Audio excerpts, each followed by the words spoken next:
Hola todo el mundo. Hey guys, welcome back. Okay, so I want to just try and really get through this lesson. I don't want to get too bogged down in the ins and outs of it. So again, if you haven't been watching any of these, my name is Katie, so me llamo Katie.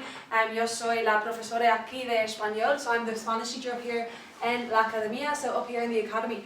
Okay, so what we're going to be looking at today are going to be the three future tenses. Okay, so we're going to have el futuro cercano, so the near future, el futuro simple, the distant future, and then once we go through our phrase of the day, I'm going to have the conditional here as well. Okay, so again, before we get into the lesson, guys, here are your 5 verb structures to practice. Okay, so we've got it will be great, the weather was very good. So my 5th year students will know exactly why I've made you write that one. We don't need to say I really liked the climate or anything like that. Okay, we're going to learn this phrase, and it's the last thing we do. The boys were annoyed, because I would imagine a few of you are going to be annoyed now that I have exposed you with verb number 2. Okay, I want to return to France, and there was or there were. Okay, so again, maybe take a screenshot of those, pause the video for a couple of minutes and just give them a go. Your phrase of the day is, mañana será otro día. Now, if I literally translate that, that is, tomorrow will be another day.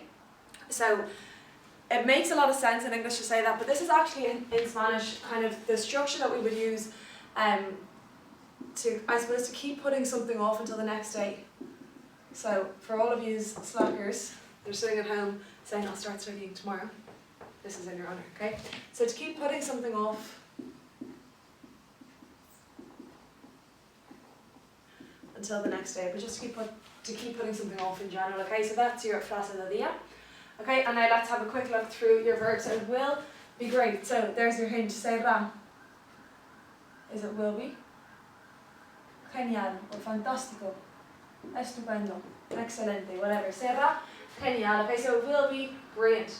Okay, the weather was very good. So again, to talk about the weather, it's not an action in the past, it's a description. So I'm going to use the verb in the imperfect, and I'm going to use the verb hacer, because in Spanish, and very similarly like in French, and as far as I remember in Italian as well, we have to use the verb to do or to make to describe the weather. Okay, so I'm going to use the verb hacer. So hacía. And then good, we know is buen or bueno or buena. Okay, we use bien for well, so that's my adverb, and buen is the adjective. So hacía muy buen tiempo. Okay, now the boys were annoyed, los chicos.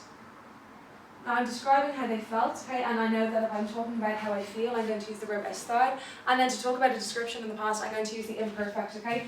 So los chicos estaban, and then annoyed, we could say enojados. Okay, los chicos estaban enojados. Okay, I want to return to France. Okay, so I actually touched on this in my 6th year lessons in case any of you have seen them. This is another example of a modal verb. Okay, so a verb that is followed by the infinitive. So just like English, right? So I want, quiero, and then I've got the have. I'm going to use the verb to return. So volver a, and then France en español es Francia. Okay, and again, capital F. Name of a person, name of a place are the only things to take a capital letter in Spanish, okay? And there was or there were, I'm just going to use the imperfect of the verb haber. Okay, so this is like the past tense of the word I, like H-A-Y in English, or in Spanish, not in English. So había. Okay, so I'm just going to write your frase del día now because I want to have the conditional up on the board as well. Now, if you are following along, if you want to have a look at any of your notes, guys, these, I suppose the summaries for these tenses are going to be in your timeline of verb tenses that is in your big grammar booklet that you got at the beginning of the year. So I'm just going to have a quick look through these just to kind of get the ball rolling, a little bit of grammar revision, because I know that a lot of you were asking me during the week. Last week in school, like, could we go through some more verbs, could we go through a little bit of Sarah and a star, all that kind of stuff, so I haven't forgotten about it, so don't worry. So let me just grab my piece of paper. Alright. Okay. So, the first thing that I want to just remind us all is that we obviously, if you look at the English word future, right, there is always an or in future. You can't spell the English word future without an or, okay? So, the reason I'm saying that is that for our 3 future tenses, if you don't have an or somewhere in them, you've done something wrong, okay? So that might be a nice little hack for any of you that maybe have heard that for the first time. So, there is always an or in future. So you need an or in all of your future tense verbs, okay? Right, so basically what I've done here, so again, if you're following along with your notes, these are going to be tenses 7, 8 and 9 on your timeline, okay? So we've got the near future, el futuro cercano, el futuro simple, the simple or distant future, and the conditional, okay? So what I'm going to do first of all is I'm just going to run through kind of the difference between all of them, right? So near future is the equivalent of saying I'm going to blank. So I'm going to study, I'm going to return, I'm going to get the coronavirus, okay? Anything like that if I'm talking about something that could potentially happen soon, okay? Now, normal future, our key word is going to be will. So I will go to college when I'm 18. I will get married when I'm 35, I don't know. I will have kids when I'm older, anything like that, okay? So slightly more distant. And then we've got the conditional, which is I would, whatever, okay? So that would be something like I would like to have kids, or I would like to get married, or I would go to college if I got enough points. I would like to get rid of the coronavirus, anything like that, okay? So I need to stop talking about the coronavirus so much, I swear to God it's getting so bad. But there are my three kind of, I suppose, ideas in English, right? So might help you just to kind of get a bit more of a grasp on what the three differences are. Okay, so in terms of timeline, right? These are done in order of time. So this is the nearest one, and this is the one that's the furthest away. Now if you think about the conditional is on the condition that something else is going to happen. So it's not technically like a future tense because it's not definite. Now, the reason I include it with the futures is because obviously, for argument's sake, if I'm going to say I would like to go home, I'm still implying some sort of idea that that is going to happen in the future. Whether or not it's definitely going to happen, it's obviously something that hasn't happened yet. So we can put it into the future, okay? Now, if you really struggle with Spanish and you hate verbs, the most important one that you're going to learn here is this one, okay, the near future, because it's so easy to form. It's very kind of colloquial Spanish. It's not very, I suppose, like very fancy or anything like that. It's just very normal, okay, and it's used loads and loads in daily Spanish life, okay. So all I'm going to do for the formation of this, right, I'm going to have three parts, okay. So this is again what we call a compound tense. And like I would say to my students up here every time I kind of introduce that idea again, if you think about a compound movement, so something like a squat or a deadlift or a bench press or something like that, they're called compound movements because they use more than one muscle. A compound tense is a tense that has more than one part, okay? So we're going to have three parts in this tense. Okay, so I'm going to have uno, dos, y tres, right? So the first part that I'm going to have in this tense is going to be lovely just present tense of the verb ir, okay? So I'm going to have present tense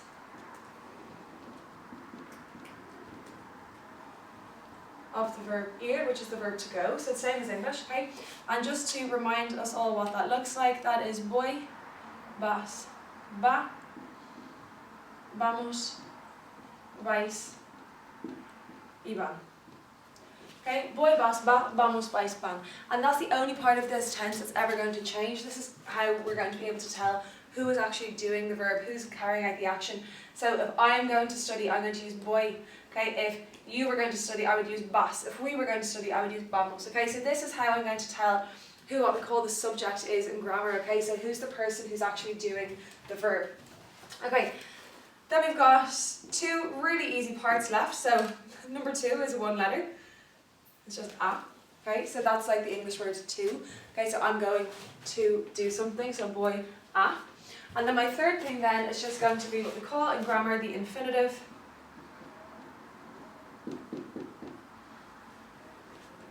Of what we call the action verb or the active verb.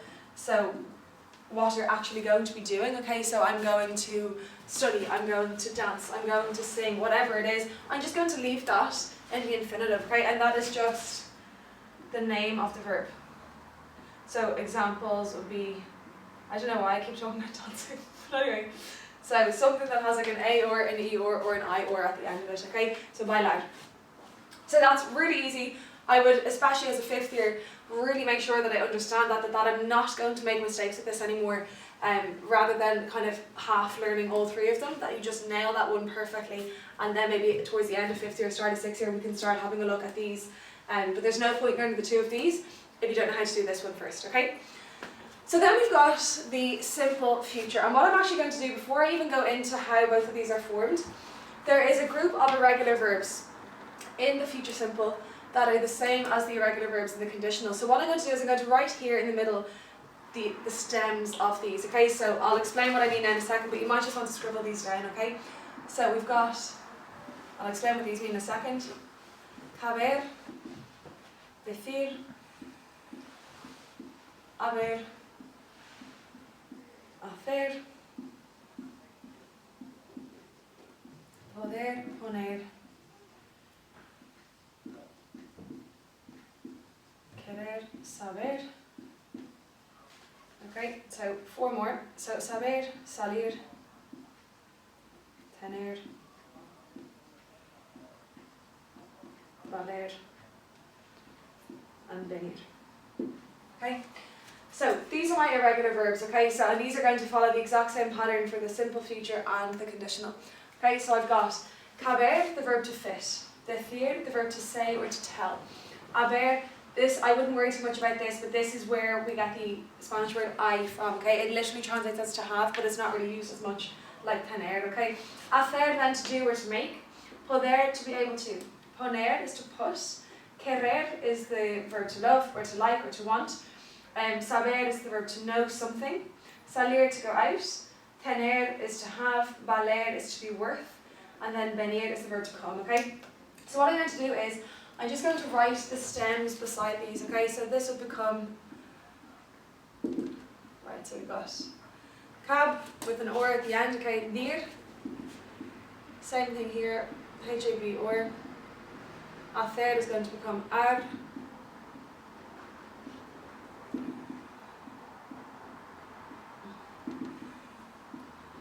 Okay.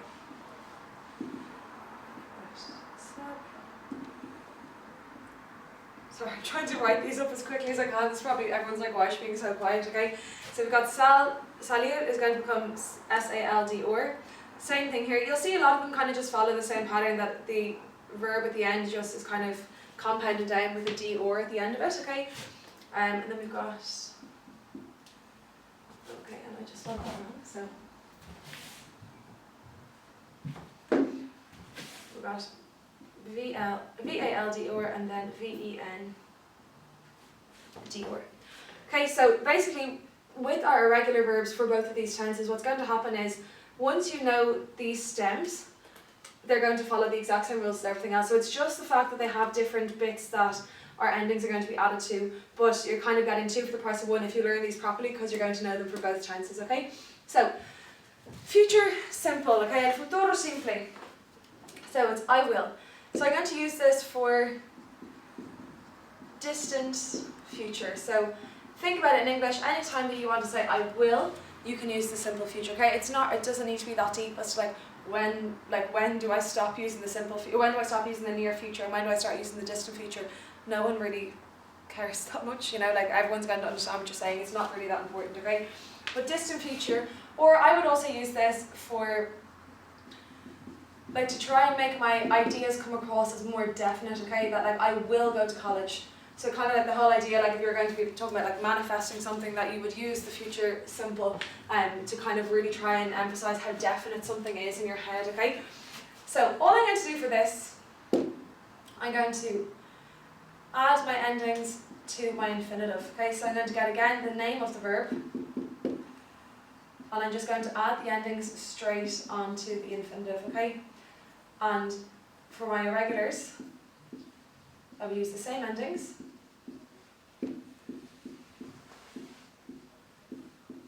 So same endings, just a weird stem. So instead of adding them to the infinitive, I'm just going to add them to this bit of block here, the stem. Same endings. Added to stem. So all those ones there. Okay, now what my endings are going to be as follows. So I'm going to have a with an accent, at, a, amos, ace, and an.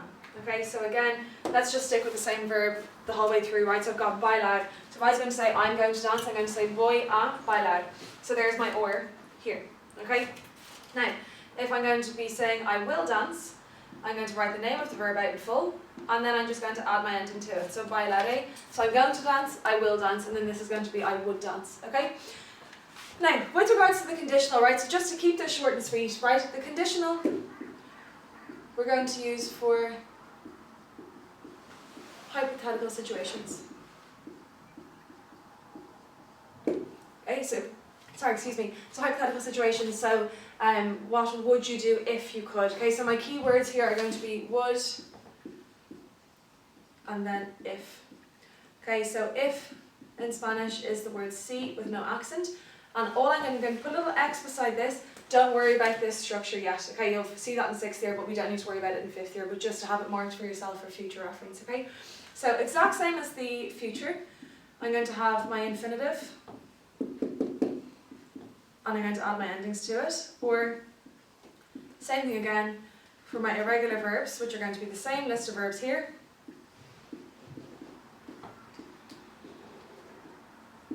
I'm just going to add the same endings as my normal verbs, as my regular verbs, but they're going to be added to the new stem. So exact same thing again. Now, my endings are going to be the same as your aba and ia tense that all my 5th years will know about, the imperfect. Okay, so I'm going to just use the ia endings for it. So it's going to be ia, ias, ia, iamos, iais, and ian.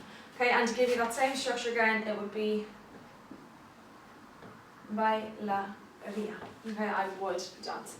Okay, so guys, what I'm going to do is maybe next week, when I'm going through the, kind of our next few lessons, I'm going to leave a link on one of the lessons with like exercises that you can use to practice these, just if you're, you know, trying to just consolidate it a little bit more. But for the time being, my main focus is that you just understand the concept of these 3 future tenses. And again, if you have any questions, either leave a comment down below or get in touch with me on my Instagram. Okay, see you later, and muchas gracias.